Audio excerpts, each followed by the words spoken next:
Okay, what this little demonstration is going to explain is that magnets, natural magnets, like this one, south, north, they're not radioactive.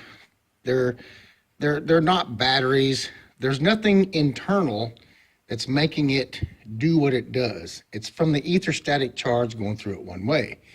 So it's not something that's doing itself and putting out. It's something that's coming into it and making it do what it does. I want to prove that.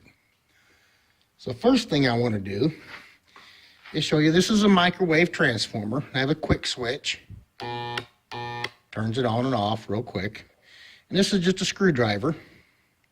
It's a tip that goes into a shank. And I want to show you now that it's not magnetized. It will not pick up this little steel bolt, but the magnet will. Okay, the magnet picks the bolt up, the screwdriver will not. And my pole finder or pole identifier doesn't find any south or north anywhere on it. Let me turn my meter on. And the meter shows nothing, right? If you look at that, I got a 1 there. Might have a little bit of something to it. But I'm not getting hardly anything on the meter here. And this is the Hall sensor on my Gauss meter, which picks up magnetic fields. I'm not getting anything. But if I put this on the transformer over here and just zap it that quick, it picks up the bolt. Oh my God. And look at the meter. Oh, 25. Let me see where we're at here. 24 Gauss, 220, 290, about 300 Gauss. And the north side should be the same. See, that's a negative back here on the shank. Negative, if I get right where the, but you see that, negative, and the tip is positive. So it's not radioactive. There's nothing radioactive about it. Now I can knock that out of it. And watch. 0, 0, nothing there. The pole finder will find nothing. And let me magnetize it again and use the pole finder on it.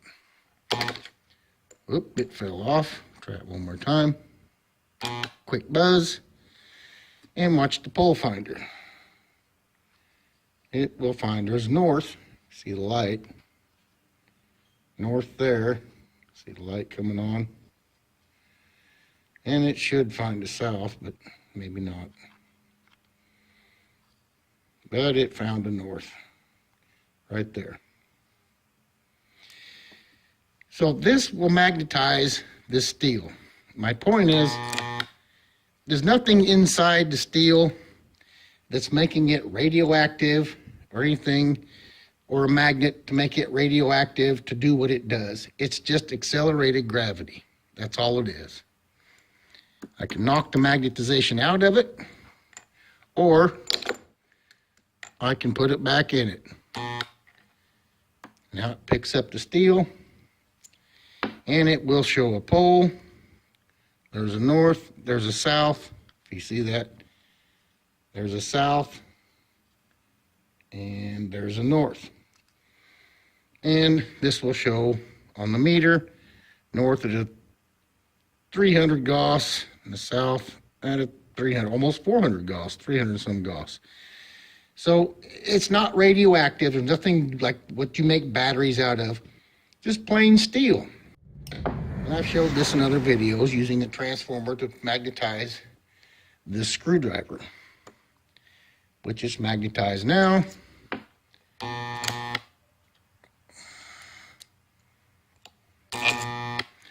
And now it's not.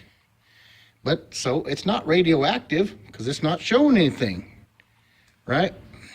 No poles, no nothing. All I'm doing is forcing gravity to go through it one way, and that makes it magnetized. Watch. I'm going to magically force this thing to have gravity go into it to feed it in one direction. Try it again. And it must not hit right. There it goes. I'm forcing gravity to go through this screwdriver in one particular direction. It's not radioactive. There's no batteries in it. Nothing of that nature. There's the north. And should show a south up here. Maybe not. But I'll show a little reading on the tip. And another reading on the shank. Negative on the shank. And positive on the tip. Same thing that a magnet does. But it's not radioactive, and it doesn't come within. It comes from gravity being forced to go through it in one particular direction. And we'll move on. Okay, you've seen this before, but it was an earlier version, and I've got a new meter because my other meter quit. So my numbers are a little different because I had to change meters. So instead of the one reading being 2.12 negative, it's now 2.07 because I've got a different meter. And the positive on my last experiment was 2.05 on the positive through the Hall sensor, and now it's 2.0. But it's still a 70 Gauss difference, the same difference in Gauss, just a different meter. That's why there's a difference in numbers. That's the only reason. Same Hall sensor, same K&J Magnetics Gauss meter setup, just a different meter. So what I want to do with this is prove how I know there's acceleration and how I know that the north side is diverting with an overshot and where it diverts. The first thing is the Hall sensors were designed to pick up magnetic fields.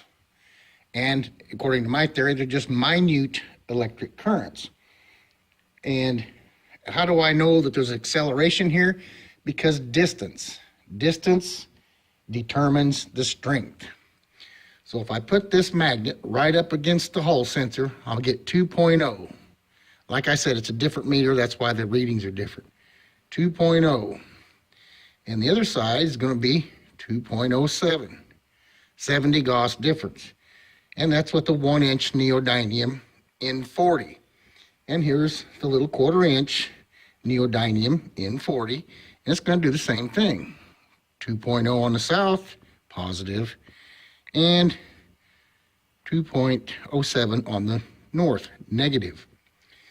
The reason I know it's accelerating because of the distance. If you look way out here, look how far I am away, and I'm getting a reading of 6, 5, 4, 3, 2, 1, right there. Look how far it's reading that.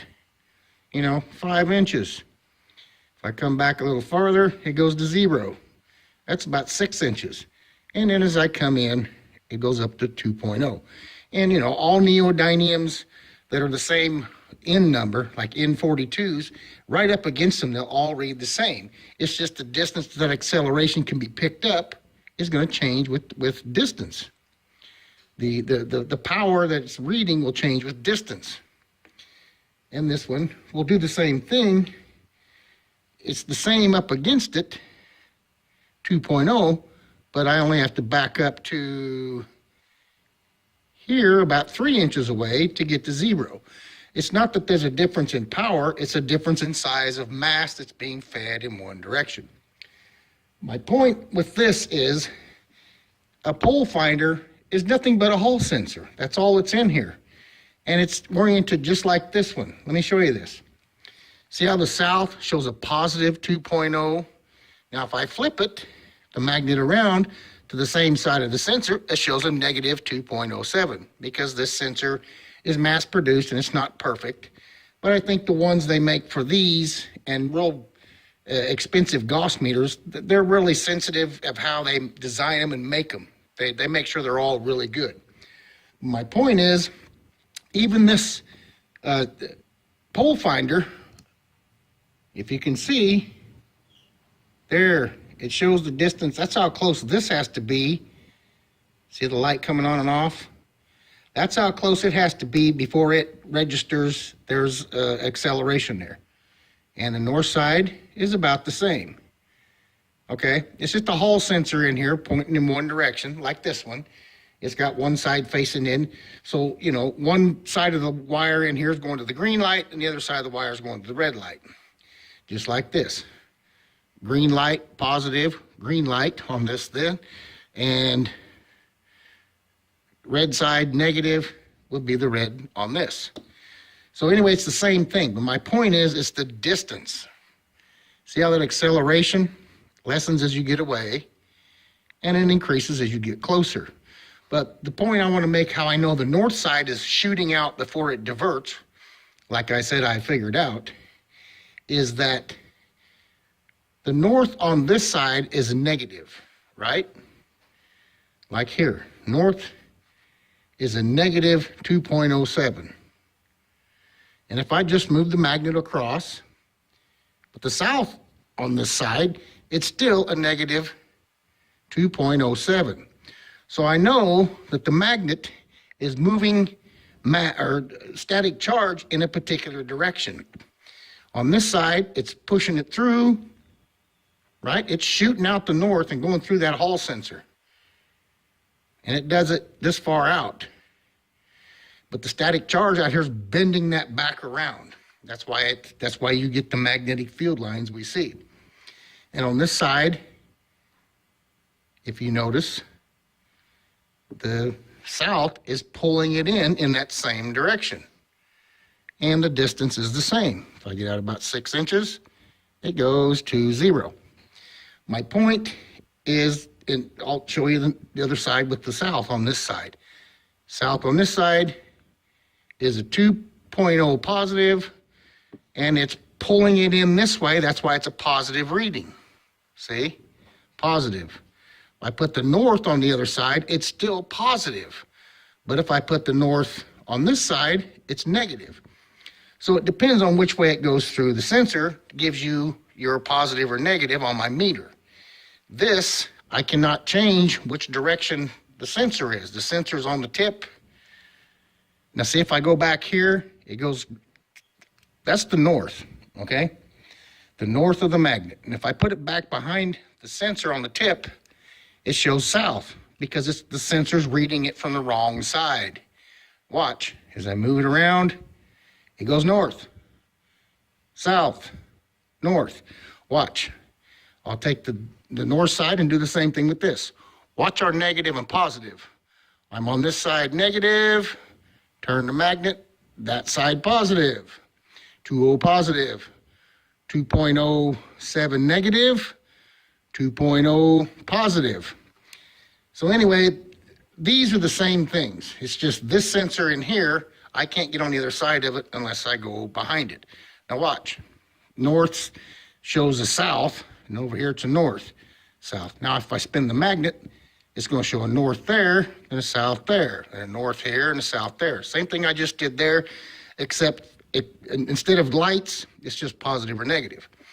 The whole point is, it's the acceleration is there. The north pushes out, the south pulls in. So the Hall sensor is designed to pick that up, but it depends on which side of the Hall sensor you're on and which way the magnet is flowing gravity, accelerated gravity. Okay, that was the point of this, is to show you that's how I know that a magnet accelerates gravity. That's how I know that the north is shooting out before it diverts around, gets bent back around.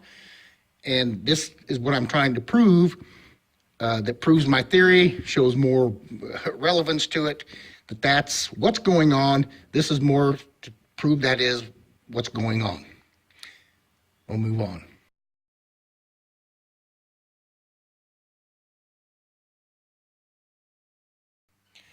Okay, I'm going to use these two units I've made, these two little devices, just a coil of wire around a cardboard tube. You know, one end's here, coil goes around, comes out the other one. You've probably seen that before on some of my demonstrations and experiments. This is what I call my mini AC generator, and I'll explain it in a minute. But these are the two units with the voltmeter I'm going to use to show how my theory, the good vibrations, is correct on how the universe works, how energy works, how magnetism works, how gravity works, how it all works. And it starts with gravity, then you got magnetism, then you have energy. And what I wanted to show with these is how a natural magnet creates electric current and the things it does. How the south interacts with copper coils to make an electric current move in a particular direction, and how the north interacts with copper coils to make an electric current move in a particular direction. What I want to show is not only that my theory's right, as far as the static charge from vibrating micro subatomic particles and the good vibrating particles come together to form mass. They use that static charge to hold themselves together. And when you force them to do things above what they need, you get magnetism, you get energy. And I'm just going to reiterate magnetism here and then electric currents. But I'm going to move on and show you how these two items prove more my theory, how gravity is magnetism. And we'll move on. Okay, before I get to the experiments, I want to go back over how my theory says magnets work. Here I've got a string of neodymiums, a couple of 1 inches, a 3/4, some 1/2 inches. All my magnets, most magnets, this is a pole finder, pole identifier. I've got the blue sides painted south, or the south sides painted blue, and the reds are north. That's a whole string, and this is just an individual, 1 inch, as you see. But what the static charge is there in the universe. That's what gives gravity its properties. That's what holds mass together. That static charge being passed from atom to atom towards the center of something as it pulls in and pulls each atom towards each other one, that is gravity. However, on a magnet, anything that's a natural magnet, it's forced to make that static charge go through it in one direction, from the south to the north. So instead of spherically radial to terminate at the center, it starts at the south and terminates on the north. But that creates a problem, because when the static charge sees this, it's not like the steel ball. It's getting fed all the way to the center. That's why it pulls to it. And this is not magnetic. The steel ball shows no poles, see, like the magnet does. And the steel piece of steel here doesn't stick to it like it does the magnet, because the magnet is accelerating gravity, and that's what I'm explaining. So as the static charge thinks this thing is twice as big as it is, because it has to feed it in one direction. Well, it over accelerates to do that. And so when it does that to feed from the south, input on the south to terminate on the north, it over accelerates and it shoots out the north the same distance that the acceleration starts on the south. How do I know where the acceleration starts on the south? Well, first of all, is where the pole finder, it finds it way out here. See, look, way out here. I can come in and back off. So I know about that far away the acceleration is starting. It's starting a good distance from the magnet. Most distance is at the poles. And the north's going to show the same thing because it's overshooting. This thing picks up accelerated gravity. That's all it does. A little slight form of energy. But you notice this doesn't have any pole finder because it's not accelerating gravity. It's just doing normal gravity around spherically radial penetration terminating at the core. So that is why a magnet does what it does. That's why it has the field, because as that shoots out the north side, the natural static charge coming in can't penetrate here because it's being fed one way, but that acceleration coming out, the static charge, it hits it, it encounters it, this acceleration overshot of acceleration from the south to the north. It encounters the natural static charge of the ether, and it encounters it, and there's a conflict, and it bends it back around to the south. So that's why there's a field all the way around this thing, and that's why your magnetic field lines are looped like you see them. The north side is being forced back around to the south. So I wanted to explain that again, and that's why I'm going to show you how I can prove this with these two demonstrations with those two units. And we'll move on to that. Okay, all this demonstration right here to show you is how a meter will read an electric current going through the wires in different ways. It's either positive or negative. So I have here just a regular AA battery. It's used, so it's not got full charge. But, you know, the flat end is the negative and the little tip is the positive, if you all know or should know. So I'm going to hook the meter up to it correctly, and black to positive or negative and red to positive, and I get a positive 1.39 volts, okay? And that works fine. Positive 1.39. Now, when I turn the battery around and I run the charge through the black, watch what happens. I get a negative 1.39. You see that? A negative 1.39. So all the meter is doing is telling me which way, how much juice there is, but it's telling me which way it's going through these two leads. I'm either going positive into the red or negative into the black. So it's a loop, right? I'll do it again. Negative 1.39, because I've got the positive end of the battery to the black side of the meter, the negative input, and the negative side of the battery to the positive, so I got a negative reading. Now if I turn the battery around, put the positive to positive, negative to negative, I'll get a positive 1.39.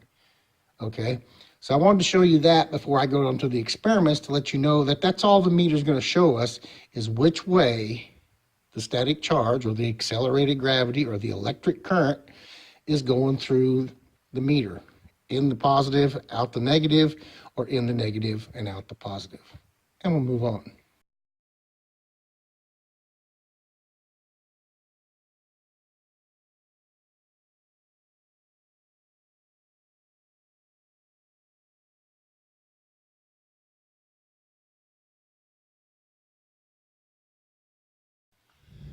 Okay, like I showed you with the battery, anytime a charge goes in the positive of the meter, going that way, moving into it, the positive going in and coming out the black, you get a positive reading, no negative bar. But anytime the charge goes the other way, in the black and out the red, you get a negative reading. All that's telling me is which way the charge is going through these wires. Okay? And I've got my magnets here, you know. The red is north, the blue is south. What I want you to watch is I'm going to put the south into this copper coil. And what I've got here is a copper or cardboard tubing with a copper coil wound around it. This wire is wound around it several times, 50 times maybe, and then it comes out this side. So I've got the far side into the positive reading, and I've got the close side, the side closest to us, to the negative. So any charge going that way, away from me, is going to show a positive reading, and any charge coming through the wire this way is going to show a negative reading, okay? So that's pretty self-explanatory. So I'm going to take the south, and I'm going to put it in the tube, and I want you to watch the meter. When I push the south into the coil, not so much the numbers, but watch the negative positive over here where that bar is. You see it bouncing on and off as I move the magnet. But watch when I just push it in. 1, 2, 3, push. I got like a 1.20 positive. Now watch when I pull the south back out. I'll get a negative. 1, 2, 3, pull. A negative 2 point something. So let me do it again. South in and push, I get a positive reading. And if I 1, 2, 3, pull, I get a negative reading. So when I put the south into the magnet, into this coil, inside of it, when I push it, it shoves the charge through a positive reading. But when I pull it out, it pulls the charge through a negative reading. And that makes sense. The charge moves in whatever direction the magnet is moving. Push it forward, positive. Pull it back, negative. Makes sense.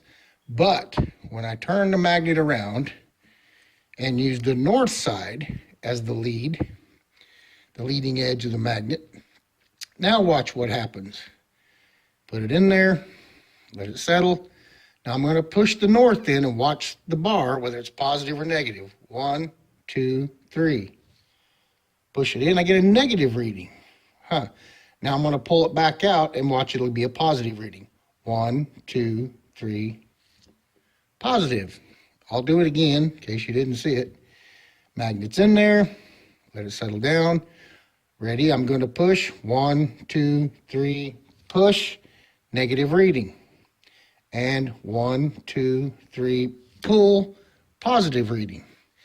So it makes sense that the south pushes it in the direction that the magnet's moving. It pushes it along or pulls it back out. Now the north, it does opposite. When I push the north in, the charge goes backwards. And when I pull the north out, the charge goes backwards. What my theory shows and why that does that is because the north is overshooting. Like I said earlier, and I've said in other videos, the magnet is getting fed its gravity in one direction, south to north. The north side is getting overshot because the etherstatic charge thinks each magnet is bigger than what it is because it's only feeding it from one side, from the blue side, the south side. And that overshot is bent back around by the natural static charge that can't get in here anyway because it's already being fed from the south. But that overshot's an acceleration. The natural static charge or gravity or just the ether hits that, there's a conflict, and it bends it back around. It says, where are you going? Where are you going? There's nowhere to go here unless you put something metal or something up against it and it has a place to go. But my point is, on the north, well, let me go with the south. On the south, since it's pulling into itself, it's got a field out around it, right? All magnets have a magnetic field. When I push the south in, it's pulling gravity in through the wire in the direction it's moving. And then when I stop, it keeps moving in that direction because the magnet pulled it that way. Now, when I pull the south out, it's the same thing, but it's making the static charge go this way into the wires. The static charge is accelerated to the magnet through the wire. The wire is getting in the way of the acceleration, so it picks up that acceleration and passes it on, law of conservation of energy, and you get an electric current, accelerated gravity, same thing the magnet's doing. Now, the flyback on the north is the same thing, but it's a reversed operation. What happens when I put the north in, let me let it settle, and I push, but I get a negative reading, is because the north has got that overshot. It's pushing out into the ether. It's not drawing in like the south, it's pushing out. So as I take that magnet and push it through there, it shoves gravity away from the wire. But then when it gets past the wire or when I stop it, gravity comes back in and slams it back in the opposite direction. That is your flyback. The natural etherstatic charge has been pushed away, and then when it slams back, it makes the charge go in reverse. The same thing happens in an old style CRT TV, the tube type TVs. They have what they call a flyback transformer. Has a transformer with a diode. When the electric current charge hits, and it's pulsed real quick, every time it hits and it shuts off, there's a diode that stops the current from coming back. So when natural gravity comes in and slams it, you get a real high current because there was electric current, accelerated gravity, above what a magnet can do, making this occur. So it really pushed gravity out. And when gravity comes back into these coils in these TV sets, these CRT TV sets with a flyback transformer, you get high voltage. That gravity comes back in. The same thing is happening here, but it's not high voltage. It's just I'm showing with the direction of the acceleration that the static charge is working. The north is pushing against it. The static charge comes back in once that's stopped or out of the way because it's pushing it through the wire into the ether, and the ether comes back in and says, where are you going? And then when it comes back in with a vengeance, and that's why the charge moves in the opposite direction. So I'm going to show you the same principle, but with a different experiment with the other item I have, the other unit. And we'll move on and do that. Okay, this is what I call my mini AC generator. What I have here is a roller skate wheel or skateboard wheel on an axle, and I can spin it. And I have magnets inserted in this. And if you notice, the blue ones are south oriented out, the red ones are north oriented out. South, north, south, north. And like I showed you with the battery and we did with the other coil, the south on this particular setup, when the south goes past the coil in that direction, it's going to, well, up here I have a coil wound around a piece of PVC plastic. And on one end, I've got a red lead, and on the other end, I've got a black lead. So on the south, whenever I pass the south that way, it's going to push the charge into the red and get a positive reading. No bouncing, no negative line. But when I pull the south back, it's going to push the charge into the negative reading. And I'll get a negative line there. So we'll do the south real quick. I'm going to push it that way. I should get a positive reading. +2, no line. Now when I come back, I should get a negative reading. The line should show up. Ready? -0. We'll do it a few times. -5, +6, -3, +3, -4, +3. So the blue, the south, whatever direction I go, I get the reading and it reads positive or negative in the direction that the magnet was traveling past the coil. So now we'll do the north, and we'll try it here, and I'm going to go that way, and I should get a negative reading. It should reverse. -2, +7, -3. Well, it didn't show that time. -4, +2, -8. Yeah, it didn't show that time. -1, +1. Let me go to this one. This north. +9, -1. So if I run the north this way, instead of getting a positive reading like I would with the south, I get a positive reading. North this way, positive. North that way, I'll get a negative. -8. +4. So the north is just like it did with the other coil. And I'm trying to explain here why the FlyBack works like it does. The south pulls the charge in from the ether into this coil as it goes by. And as it goes by, it shoves it along because it's pulling it in. It's pulling gravity into the south side of the magnet. No matter which way I go, it's pulling the ether through this coil from up where my finger's at, and it moves along with it. And it shoots along, whatever direction. Negative goes this way. Positive goes that way.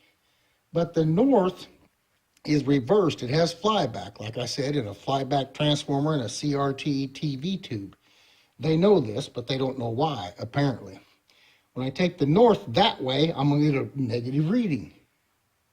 Negative. When I take the north this way, I'll get a positive reading. Hang on.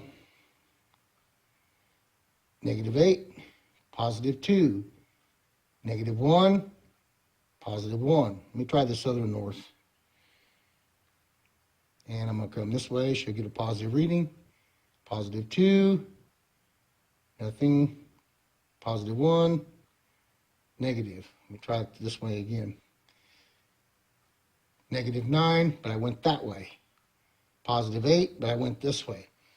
And it doesn't work every time because this is so small, the meter barely picks it up. I'm on 200 millivolts. But it's the same principle. When the north goes by, it's pushing, instead of like the south, instead of pulling in when it goes by, the north is pushing out with that overshot, like I showed you with the magnet. And when it goes by and overshoots out, natural gravity comes in and replenishes the gravity to this wire back to normal, so it is reverse because it's charging it backwards. South, it goes with it. North comes out, goes back. But it's so instantaneous, you can't tell it's going up and out with the north.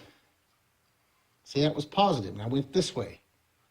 That's negative, I went that way. But the south will be reversed. That way will be positive. And this way will be negative. Negative, +2, -2. -5, +2. And the north will be opposite. -0, +2. But I went this way. So I hope you get it. And that's why, Tesla came up with this alternating current through a wire. You can go farther distances when you're pulling it back and forth, south, north, instead of all souths or all norths. Thomas Edison wanted to have all these souths. If I spin this like this, alternating, the meter can't keep up. Because it's just not, you know, there's not enough power with these little magnets, this little coil. But anyway, Edison wanted these all to be south. Push, push, push, push, push. And it would hammer, get real hard. Tesla figured out if you push, pull with something in the same direction of rotation, you get an alternating current. And, you know, you can't take two souths and have one go this way, then one go that way, or you've got to have double direction of rotation. And the modern electric current in the generating stations, they don't even use magnets, they use electric magnetic fields in the rotors. One's going one way around the coil, and one's going another way around the coil as it passes around the stator coil.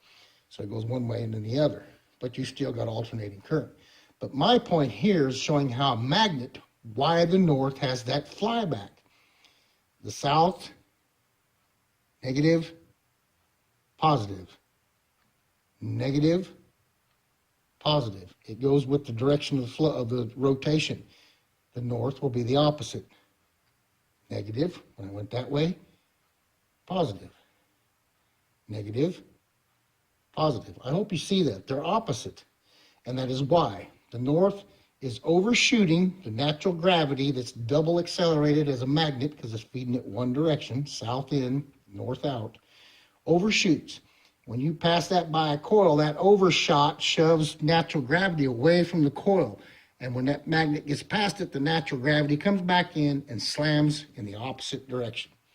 That's what the flyback does. That's how it works. And that's what I'm saying. That's what I'm saying. My theory is correct. It's all just accelerated static charge in different levels. Magnetism is a small level. Energy, electric currents are in higher levels. Plasma is one of the highest levels. Anyway, this proves, I'm trying to show how this proves why the flyback on the north side works. It is because how my theory says the magnet is feeding in one direction, gravity, instead of spherically radial terminating at the core, it's going in the south and terminating on the north, but it overshoots because it thinks it's twice as big because it's feeding it one way. That's why your south and north of a natural magnet get flyback, making electric currents. Okay, what I want to show here with some animation is just it's a coil and a magnet. You know, the blue side's south, the red side's north. It's feeding in the blue, and it's got that overshot on the north side. So what I want to show here is how my animation is going to show how the flyback works. See how the south pulls it in, the north pushes out, and then gravity comes back. The south pulls it in, and the north pushes out, and then gravity comes back. See, the south doesn't need flyback because it pulls it along, it drags it. But the north is pushing it. And when it pushes it up into the ether comes back and says, well, you know, you can't keep doing this. And it pushes it back the opposite way. That's why you get flyback. This animation shows it. Yep. North pushes and gravity comes back. And that's why there's flyback. Thanks for watching.